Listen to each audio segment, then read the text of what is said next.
수천억 원의 위약금을 내고서라도 떠나겠다는 결정이었습니다. 신라 면세점이 인천공항에서 철수했고 신세계 면세점도 뒤를 이었어요.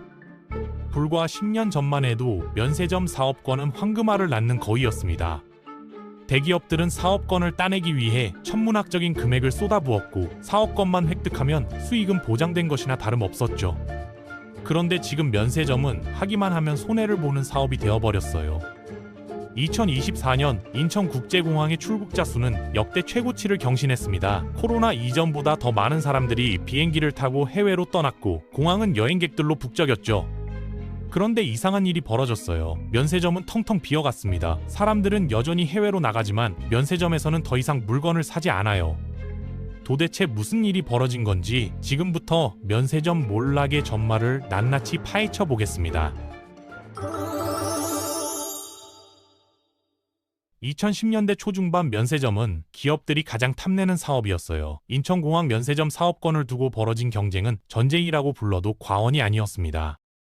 롯데, 신라, 신세계 같은 대기업들은 천문학적인 입찰가를 제시했고 사업권을 따내지 못한 기업들은 아쉬움을 감추지 못했죠. 왜 이들은 그토록 면세점에 목을 맸을까요? 답은 간단했어요. 면세점은 곧 돈이었기 때문입니다. 당시 면세점이 돈을 벌 수밖에 없었던 이유는 명확했어요. 공항을 이용하는 사람들의 숫자가 폭발적으로 증가했습니다. 저가 항공사의 등장과 해외여행 대중화로 인해 공항은 매일같이 인파로 넘쳐났고 이는 곧 잠재 고객의 급증을 의미했죠. 면세점은 독점적인 유통구조를 가지고 있었어요. 특정 브랜드나 상품은 오직 면세점에서만 구매할 수 있었고 소비자들은 선택의 여지 없이 면세점을 찾을 수밖에 없었습니다.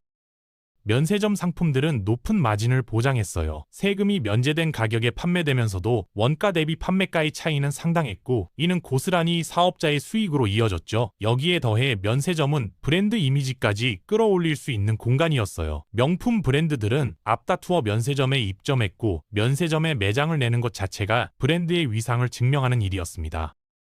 소비자들 역시 면세점에서의 쇼핑을 여행의 필수 코스로 여겼어요. 출국 전 면세점에 들러 향수를 고르고 화장품을 사고 술을 구매하는 것은 당연한 일이었죠. 공항에 일착 도착해 면세점을 구경하는 것 자체가 여행의 즐거움 중 하나였어요. 결과적으로 면세점 사업권을 가진 기업들은 막대한 수익을 올렸습니다. 신라 면세점과 롯데 면세점은 연간 수조 원의 매출을 기록했고 영업이익률도 두 자릿수를 유지했죠. 면세점은 단순한 소매업이 아니라 캐시카우였고 기업들은 이 황금알을 놓치지 않기 위해 사업권 연장에도 막대한 비용을 쏟아부었어요. 이 시기 면세점의 공식은 확실했습니다. 사업권만 있으면 돈을 벌 수 있다는 공식이 성립했고 그 누구도 이 공식이 무너질 것이라고는 생각하지 못했죠.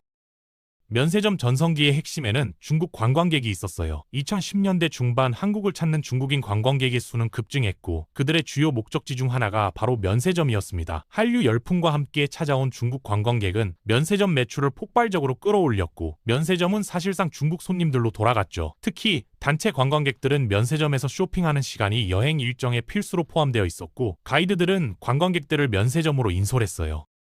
중국인 관광객들이 가장 많이 구매한 품목은 화장품이었습니다. 당시 면세점 매출의 60% 이상이 화장품에서 발생했고 그중 대부분이 중국인 고객의 구매였죠. 한국산 화장품은 중국에서 구하기 어렵거나 가격이 비쌌기 때문에 한국 여행의 필수 쇼핑 품목이었어요. 설화수, 후, 아이오페 같은 브랜드들은 중국인 관광객들 사이에서 폭발적인 인기를 끌었고 면세점 화장품 매장은 늘 중국어가 오가는 공간이었습니다. 이러한 현상은 면세점 운영 전략에도 영향을 미쳤어요. 면세점들은 중국 고객을 겨냥한 마케팅을 강화했고 중국어 안내 서비스를 확대했습니다. 중국 모바일 결제 시스템인 알리페이와 위챗페이를 도입했고 중국인 직원을 대거 채용했죠. 심지어 중국 관광객의 취향에 맞춘 상품 구성을 따로 기획하기도 했어요.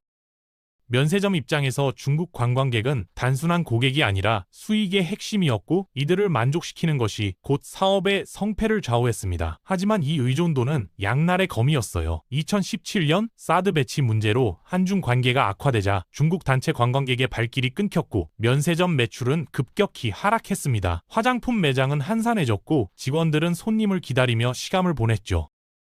이 사건은 면세점 사업이 얼마나 취약한 구조인지를 보여주는 경고였어요. 특정 국가의 관광객에게 지나치게 의존한 결과 외부 변수 하나에 사업 전체가 흔들렸습니다. 사드 사태 이후 중국 관광객은 점차 돌아왔지만 면세점은 이미 다른 위기를 맞고 있었죠.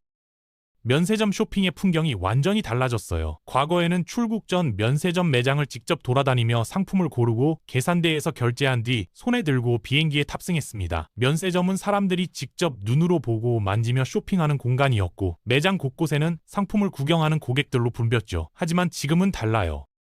대부분의 사람들은 공항에 도착하기 전 이미 모바일 앱으로 쇼핑을 끝낸 상태입니다. 현재 면세점 매출의 80%에서 90%가 모바일 사전 구매로 이루어져요. 사람들은 집에서, 출근길에, 지하철에서, 심지어 공항 가는 차 안에서 앱을 열어 상품을 장바구니에 담고 결제합니다. 공항에서는 인도장에 들러 자신이 주문한 상품을 수령하기만 하면 끝이죠.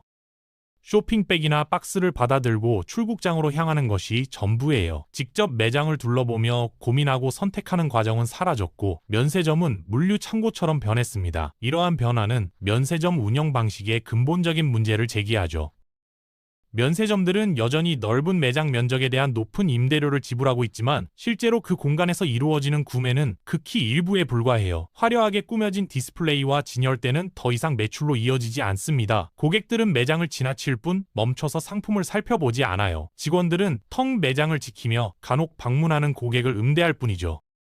더 큰 문제는 모바일 쇼핑이 가격 비교를 쉽게 만들었다는 점이에요. 과거에는 면세점에서 상품을 보고 그 자리에서 구매 여부를 결정해야 했기 때문에 가격을 꼼꼼히 비교하기 어려웠습니다. 하지만 이제는 모바일 앱에서 여러 면세점의 가격을 한눈에 비교할 수 있고 심지어 국내 온라인 쇼핑몰이나 해외 직구 가격까지 비교하죠. 면세점 가격이 더 이상 저렴하지 않다는 사실이 명확히 드러나면서 사람들은 굳이 면세점에서 살 이유를 찾지 못했어요. 쇼핑 방식의 변화는 단순히 오프라인에서 온라인으로의 이동이 아니었습니다. 면세점이라는 공간 자체의 존재 이유를 흔들고 있었죠. 면세점이 매력적이었던 이유 중 하나는 그곳에서만 살 수 있는 상품들이 있었기 때문이에요. 특정 화장품 브랜드, 해외 명품, 한정판 향수는 면세점이 아니면 구하기 어려웠습니다. 유리아주 같은 브랜드는 국내에 정식 유통망이 없었고 오직 면세점에서만 살 수 있었죠. 이러한 독점성은 소비자들로 하여금 면세점을 찾게 만드는 강력한 동기였어요. 하지만 이 독점 구조는 빠르게 무너졌습니다. 올리브영을 필두로 한 국내 뷰티 유통망이 폭발적으로 성장하면서 거의 모든 브랜드를 흡수했죠. 과거 면세점에서만 살 수 있었던 해외 브랜드들은 이제 올리브영 매장에서 쉽게 구할 수 있어요. 온라인 쇼핑몰에서도 해외 직구를 통해 정품을 저렴하게 구매할 수 있는 경로가 다양해졌습니다. 소비자들은 더 이상 면세점이 아니어도 원하는 상품을 살 수 있게 되었고 굳이 공항까지 가야 할 이유가 사라졌어요. 명품 브랜드들의 전략 변화도 면세점의 독점성을 약화시켰습니다. 명품 브랜드들은 국내 백화점과 플래그십 스토어를 대폭 확대했고 백화점에서도 면세점 못지않은 혜택을 제공하기 시작했죠. VIP 고객에게는 추가 할인과 사은품을 제공했고 멤버십 프로그램을 통해 지속적인 혜택을 보장했어요. 심지어 일부 백화점은 면세점보다 더 나은 고객 경험을 제공하기 위해 프리미엄 라운지와 개인 맞춤 서비스를 도입했습니다. 결과적으로 면세점에서만 누릴 수 있는 특별함은 사라졌죠. 희소성이라는 무기를 잃은 면세점은 단순히 세금이 면제된 상품을 파는 곳으로 전락했고 소비자들은 면세점을 더 이상 특별한 공간으로 인식하지 않았어요. 공항 면세점을 지나치면서도 발걸음을 멈추지 않는 사람들이 늘어났고 매장 안은 점점 더 한산해졌습니다. 면세점이 저렴하다는 신화가 깨지기 시작했어요. 특히 주류 카테고리에서 이 변화는 극명하게 드러났습니다. 과거 위스키나 사케 같은 술은 면세점에서 사는 것이 가장 저렴한 선택이었죠. 세금이 면제되기 때문에 국내 주류 매장보다 훨씬 싼 가격에 구매할 수 있었고 출국하는 사람들은 면세점에서 술을 사는 것을 당연하게 여겼어요. 하지만 엔저 현상이 이 모든 것을 바꿔놓았습니다. 2023년부터 본격화된 엔저로 인해 일본 현지 물가는 한국인들에게 믿기 어려울 정도로 저렴해졌죠. 일본 편의점에서 파는 위스키가 한국 면세점보다 저렴했고 사케는 거의 절반 가격이었어요. 심지어 일본 공항 면세점에서 사는 것이 인천공항 면세점에서 사는 것보다 저렴한 경우도 많았습니다. 사람들은 이 사실을 빠르게 알아챘고 인천공항에서 술을 사지 않고 일본에 도착해서 사는 것이 새로운 트렌드가 되었어요. 이러한 현상은 주류에만 국한되지 않았습니다. 화장품과 생활용품도 마찬가지였죠. 일본 드럭스토어에서 파는 일본산 화장품은 한국 면세점보다 저렴했고 품질도 동일했어요. 일본 여행을 다녀온 사람들은 SNS에 일본에서 구매한 상품과 가격을 공유했고 이는 빠르게 확산되었습니다. 사람들은 이제 면세점에서 물건을 사기보다 여행지에서 직접 구매하는 것을 더 현명한 선택으로 여기게 되었죠. 더 나아가 해외 직구 시장의 성장도 면세점에 타격을 입혔어요. 아마존, 아이허브 같은 글로벌 쇼핑 플랫폼을 통해 해외 상품을 직접 구매할 수 있게 되면서 면세점의 가격 경쟁력은 더욱 약화되었습니다. 배송비를 포함해도 면세점보다 저렴한 경우가 많았고 심지어 집 앞까지 배송되는 편리함까지 더해졌죠. 사람들은 굳이 공항에서 무거운 짐을 들고 다닐 필요가 없어졌어요. 엔저만이 문제가 아니었습니다. 원화 약세라는 더 근본적인 문제가 면세점을 압박하고 있었어요. 2010년대 중반까지만 해도 원달러 환율은 1,100원에서 1,200원 사이를 오갔습니다. 이 정도 환율에서는 달러로 가격이 책정된 수입 상품들도 면세점에서 충분히 저렴하게 느껴졌죠. 소비자들은 면세 혜택을 체감할 수 있었고 국내에서 사는 것보다 면세점에서 사는 것이 확실히 이득이었어요. 하지만 2020년대 들어 상황이 달라졌습니다. 원달러 환율은 1,300원을 넘어 1,400원, 심지어 1,500원대까지 치솟았죠. 환율이 오르면서 면세점에서 판매하는 수입 상품의 원화 가격도 함께 올랐어요. 명품 가방, 해외 브랜드 화장품, 위스키 같은 주류는 모두 달러 기준으로 가격이 책정되기 때문에 환율이 오르면 원화 가격도 자동으로 상승했습니다. 문제는 소비자들의 소득은 환율만큼 오르지 않았다는 점이에요. 결과적으로 면세점의 가격 매력은 급격히 떨어졌습니다. 과거 100달러짜리 향수가 11만 원이었다면 이제는 14만 원이 넘었죠. 소비자 입장에서는 같은 상품이 30% 이상 비싸진 셈이었고 면세 할인 효과는 환율 상승분에 상쇄되어 버렸어요. 면세점에서 산다고 해도 더 이상 싸게 느껴지지 않았고 오히려 비싸다는 인식마저 생겼습니다. 환율 문제는 면세점뿐 아니라 소비자의 해외 소비 패턴 전체를 바꿔놓았죠. 사람들은 달러로 결제하는 모든 소비에서 부담을 느꼈고 해외 직구나 면세점 쇼핑을 줄이기 시작했어요. 국내 제품과 국내 유통망으로 소비가 회귀하는 현상이 나타났고 면세점은 이 변화의 가장 큰 피해자가 되었습니다. 명품 가방을 사려던 사람은 국내 백화점에서 할인 행사 때 구매하는 것을 택했고 화장품을 사려던 사람은 올리브영에서 국내 브랜드를 선택했죠. 면세점이 판매하는 상품들은 대부분 물건이었어요. 가방, 화장품, 향수, 술, 담배, 시계, 선글라스 이 모든 것은 소유할 수 있는 유형의 재화였고 면세점은 이러한 물건들을 저렴하게 판매하는 곳이었습니다. 과거에는 이것만으로도 충분했죠. 사람들은 여행을 가면서 물건을 사는 것을 당연하게 여겼고 면세점에서 쇼핑하는 것 자체가 여행의 즐거움이었어요. 하지만 소비자들의 가치관이 변하기 시작했습니다. MZ세대를 중심으로 경험 소비가 폭발적으로 증가했죠. 사람들은 더 이상 물건을 소유하는 것에 큰 가치를 두지 않았고 대신 경험을 중요하게 여겼어요. 여행에서도 쇼핑보다는 현지 문화를 체험하고 특별한 음식을 먹고 독특한 액티비티를 즐기는데 시간과 돈을 쓰기 시작했습니다.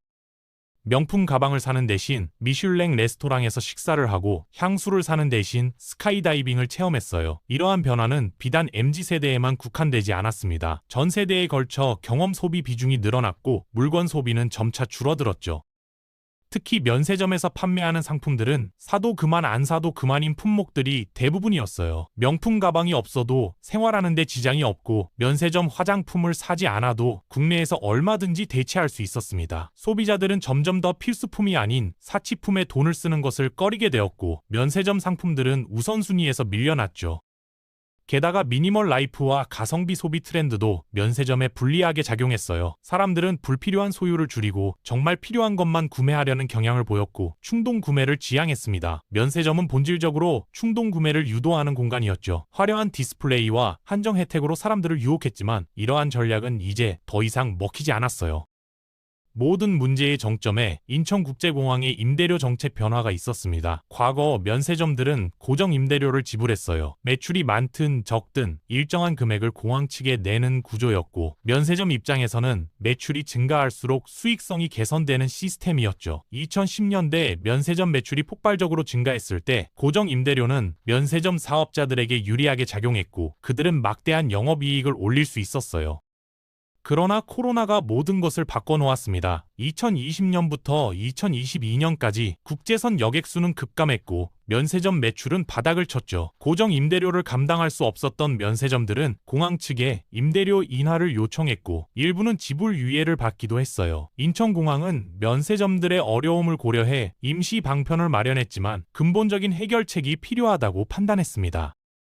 그 결과 나온 것이 여객수 연동 임대료 시스템이었어요. 새로운 시스템은 출국자 수에 따라 임대료가 변동되는 구조였습니다. 출국자가 많으면 임대료가 올라가고 적으면 내려갔죠. 공항 입장에서는 합리적인 시스템이었어요. 면세점은 출국자 수가 많을수록 잠재 고객이 늘어나므로 임대료가 올라가는 것이 타당하다는 논리였습니다.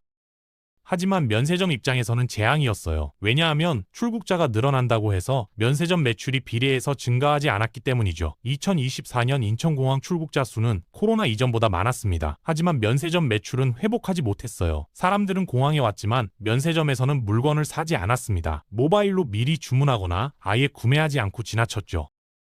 결과적으로 출국자 수는 늘어 임대료는 급등했지만 매출은 제자리였고 면세점들은 수익성이 급격히 악화되었어요. 임대료가 매출을 잠식하기 시작했고 영업 적자가 누적되었습니다. 신라 면세점과 신세계 면세점이 인천공항에서 철수한 이유가 바로 여기에 있었죠. 그들은 계산했어요. 사업을 계속하면 적자가 계속 쌓이고 지금 철수하면 위약금을 내더라도 손해를 줄일 수 있다고 판단했습니다. 수천억 원의 위약금조차 감수할 만큼 면세점 사업은 이제 하면 할수록 손해였어요. 임대료 시스템 변화는 면세점 몰락의 마지막 쐐기였습니다.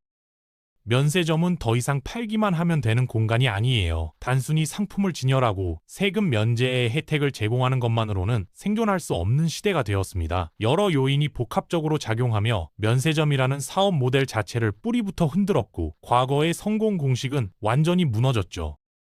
그렇다면 면세점에게 미래는 없는 걸까요? 살아남을 길은 정말 없는 걸까요? 전문가들은 두 가지 방향을 제시해요. 면세점에서만 구매할 수 있는 독점 상품을 발굴해야 합니다. 단순히 세금을 면제해주는 것이 아니라 오직 면세점에서만 살 수 있는 특별한 상품이 필요하죠. IP 기반의 한정판 상품, 지역 특화 브랜드, 로컬 리미티드 에디션 같은 희소성 있는 품목들이 대안이 될 수 있어요. 쇼핑 공간에서 경험 공간으로의 전환도 필요합니다. 단순히 물건을 파는 곳이 아니라 브랜드를 체험하고 문화를 즐길 수 있는 복합 공간으로 변화해야 하죠. 관광과 문화 콘텐츠를 결합해 소비자들의 체류 시간을 늘리는 전략이 필요해요. 인천국제공항 역시 대규모 리테일 전략을 재설계해야 합니다. 빈 공간이 늘어나는 공항은 전체 매출과 위상 하락으로 직결되거든요. 쇼핑 허브의 시대는 끝났습니다. 이제 공항과 면세점 모두 생존을 위한 새로운 길을 찾아야 하는 기로에 섰어요. 면세점의 몰락은 단순히 하나의 산업이 무너진 이야기가 아닙니다. 우리 경제 전반에 걸쳐 일어나고 있는 거대한 변화의 신호탄이에요. 환율, 소비 트렌드, 유통 구조의 변화는 지금 이 순간에도 수많은 산업을 위협하고 있습니다.